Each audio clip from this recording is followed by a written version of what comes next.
Saludos amigos, bienvenidos nuevamente a Edición Nocturna. Soy Miguel Guerrero, estoy encantadísimo de compartir con ustedes nuevamente esta penúltima hora de la noche del día de hoy.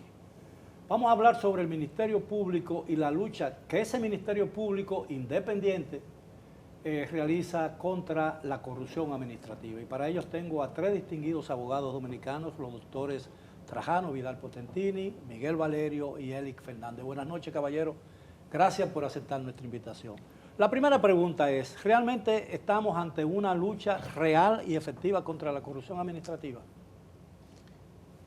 Bueno, en términos reales, primero hay que decir que el Ministerio Público tenía la independencia desde siempre. Ese concepto de independencia, que ha sido un concepto que yo le he criticado al presidente Abinader, especialmente por el marco jurídico de la República Dominicana, donde la política criminal la dirige el Ministerio Público, es muy difícil uno decir que hay una independencia total. Independencia se da, como quiere el presidente Abinader también, cuando hay un Ministerio de Justicia que lleve la política criminal y el Ministerio Público se limite al tema judicial y de persecución una vez ya se comete el crimen de corrupción en este caso.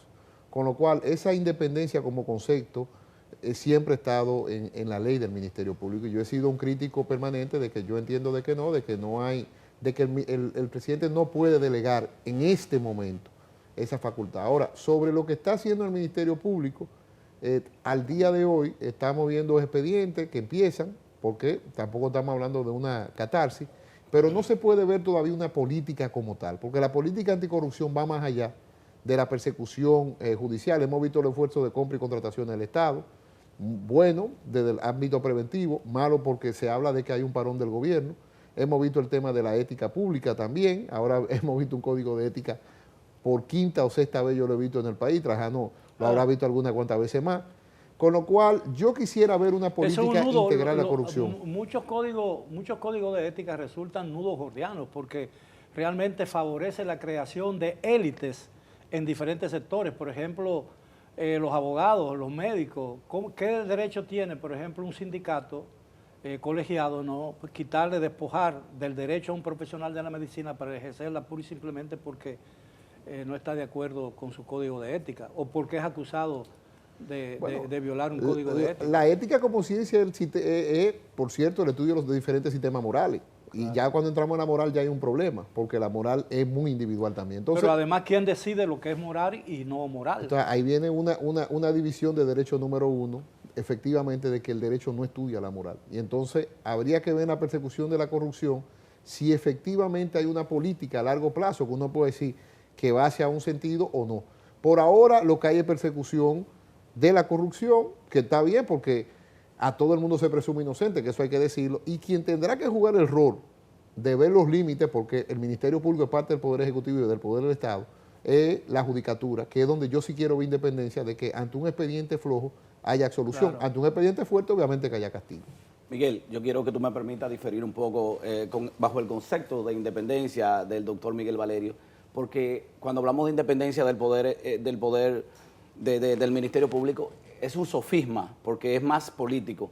Porque mientras tanto tenemos la Constitución. ¿Quién designa al Procurador General de la República? Lo designa el Poder Ejecutivo. Por lo tanto, es un sofisma político. Aquí lo que hay es un problema que debe resolverse desde el punto de vista jurídico. Si el presidente Abinader en algún momento quisiera un Ministerio Público independiente, entonces habría que llevarlo a una reforma constitucional para que sea independiente. Ahora lo que vemos es un Ministerio Público que responde a ciertos criterios de atacar a un segmento político que le puede resultar adverso. Incluso ya todos sabemos que responde más que a una estrategia política, a una estrategia de los asesores del presidente Luis Abinader, que lo conozco muy bien y que bueno, dicen... pero el doctor Valerio decía que no cree en el concepto de Ministerio Público No, en principio independiente. Miguel decía que siempre ha existido esa independencia. Yo te digo que no existe propiamente la independencia porque más es un sofisma comunicacional de vender desde el Poder Ejecutivo.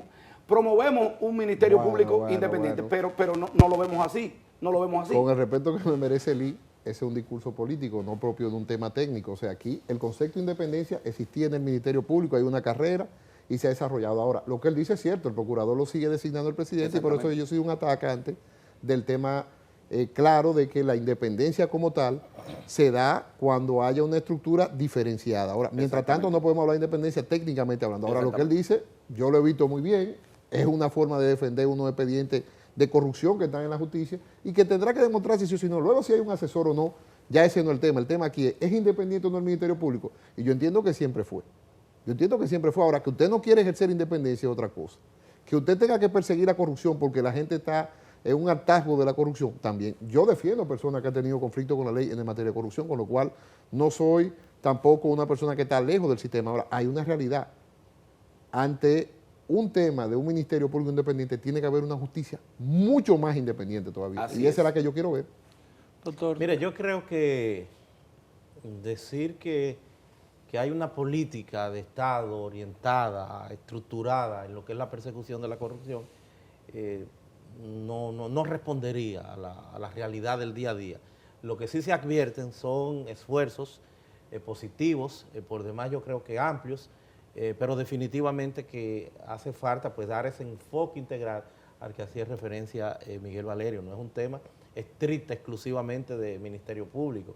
Aquí hay un compromiso mayor a partir de lo que son estructuras que deben irse cimentando y desarrollándose. Yo creo que sería en este caso por parte de Abinader, una especie de casarse con la gloria, empujar para que una ley que ha muerto ya por 7 oportunidades en la Cámara de Diputados y que los políticos no quieren esa ley, que es la ley o el proyecto, la propuesta de ley de extinción de dominio, pues esta pase como un instrumento de recobrar los bienes defraudados, los bienes presumiblemente robados, al margen de lo que es el seguimiento del ámbito eso es cuando una penal. sentencia ya está. No necesariamente. No, ni siquiera cuando se ha abordado el componente penal. Es por la vía civil. No, pero si quiero se decir, presume. la confiscación de los bienes con la aprobación de la ley de extinción de dominio, que le va a permitir al Estado recuperar lo que se le ha quitado, ¿no?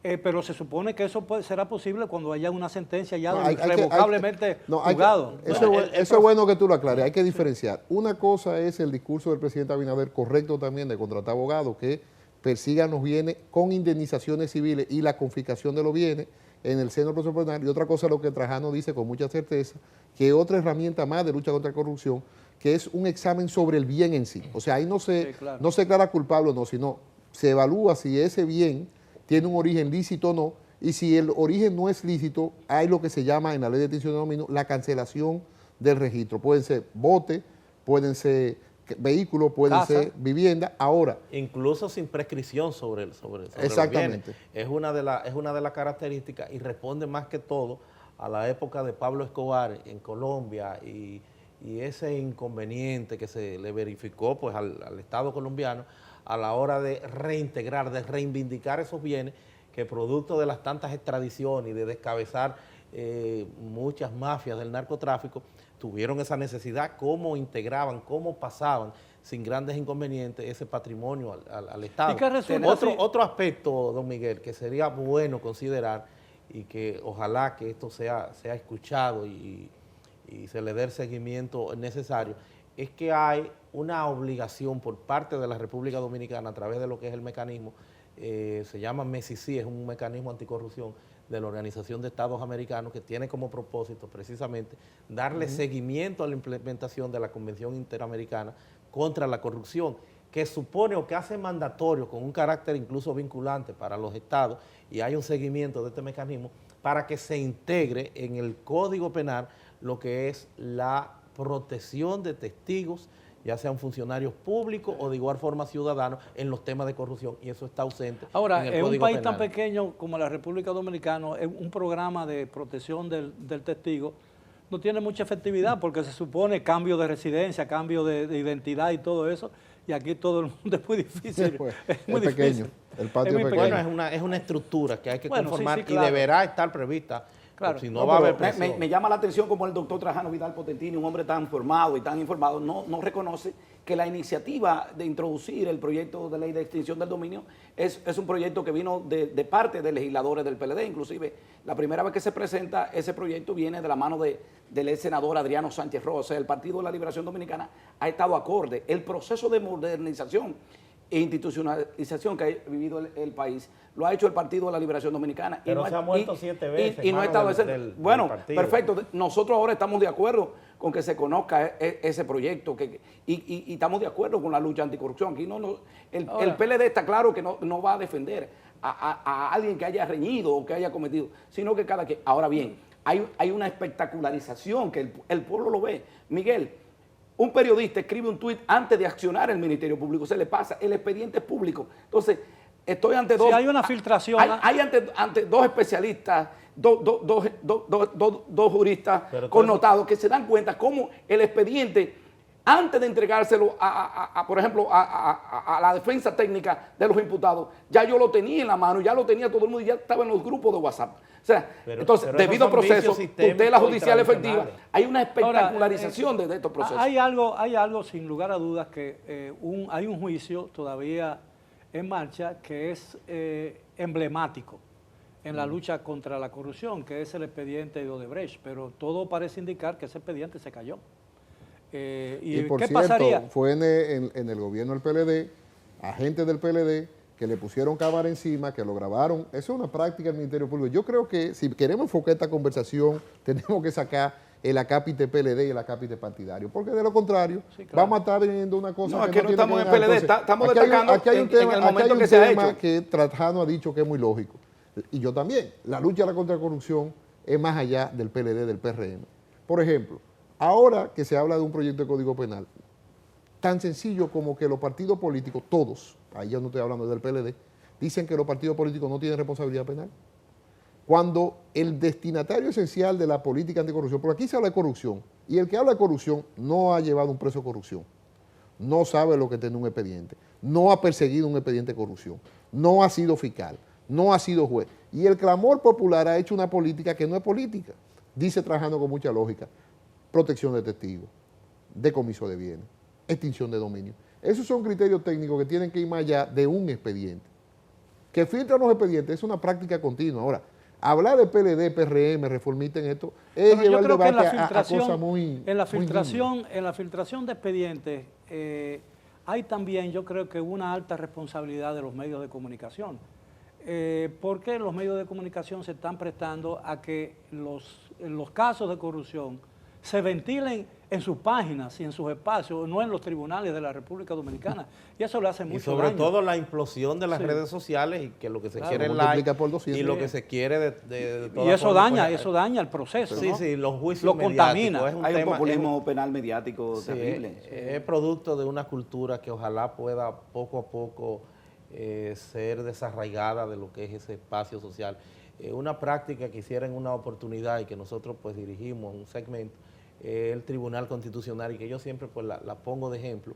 El Tribunal Constitucional, para ir socializando la temática constitucional, una comprensión cabal de ese tema, organizó unos diplomados específicamente para los medios de comunicación, para periodistas, para que fueran familiarizándose. Lo mismo ha debido hacerse con este Código Procesal Penal, que ha sido satanizado, diabolizado, porque no se conoce, no se maneja, y por eso hoy por hoy vemos que la prisión preventiva, que debería ser la excepción, se manifiesta, se mantiene como una especie de regla.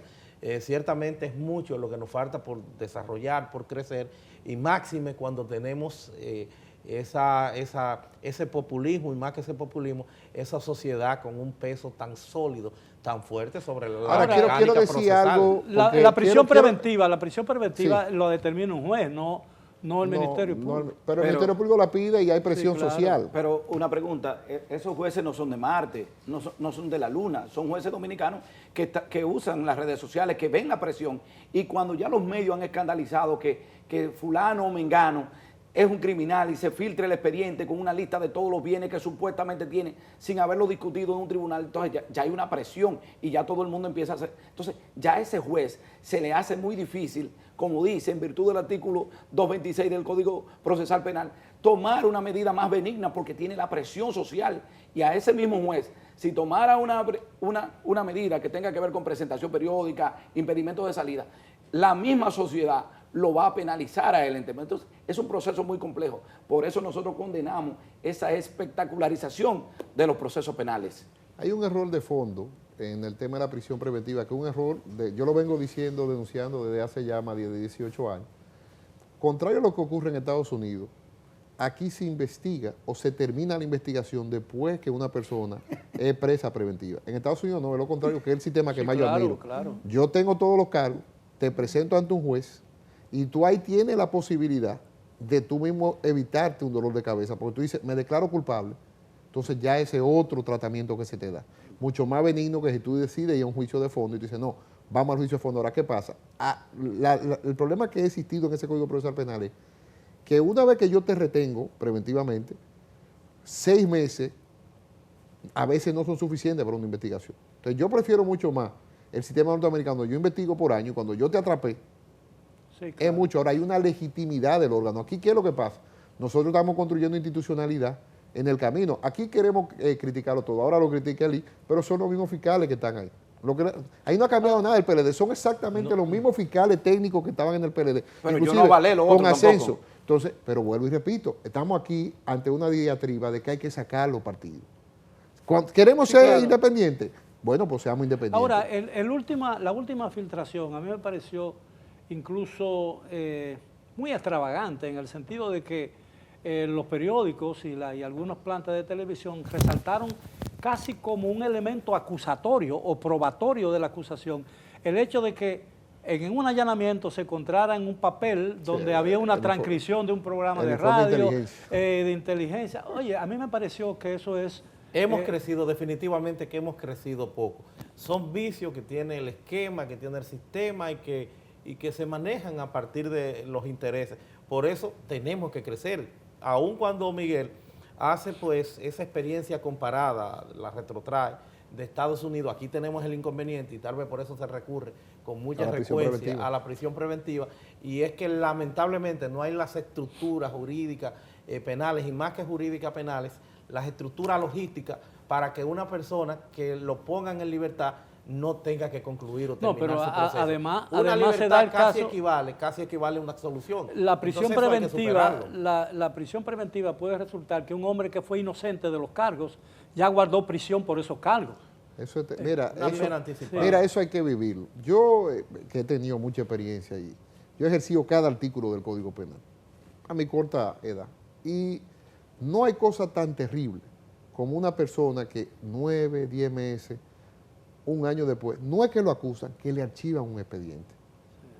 O sea, el mismo Ministerio Público que es el que pide la prisión preventiva, tú vas a prisión preventiva, 10 meses después decide, mira, yo no tengo pruebas suficientes y archiva. El trauma de personas que entran en... Porque es otra cosa, aquí se da prisión preventiva a todo el mundo. Si una persona no ha tenido conflicto con la ley penal nunca, ese ya es un indicativo de que no debería ser una prisión preventiva. Para mí la prisión preventiva siempre ha sido un tema de terrorismo o que efectivamente tú estás destruyendo pruebas. Si estás destruyendo pruebas, no queda de otro. O sea, No, y que sea, hay que sea una aprender. amenaza para... Ante circunstancias graves. Muy excepcionales. Sí. Pero esa no es la realidad. La realidad es que el sistema está creado para meterte preso preventivamente y lo peor, que la gente cree que los casos se solucionaron ahí. Y ahí es que el caso inicia, porque aquí te meto preso preventivamente para iniciar la investigación por lo menos formal. Ahora, en el caso de una prisión preventiva abusiva, sin pruebas suficientes para justificarla, ¿tiene la persona agravada la posibilidad de una reparación de carácter moral y económico? En teoría, vamos a hablar de teoría ese sí, tema, en vamos a teoría hablar sí. de ese tema cuando regresemos después de esta pausa. Sigan con nosotros, por favor, en Edición Nocturna.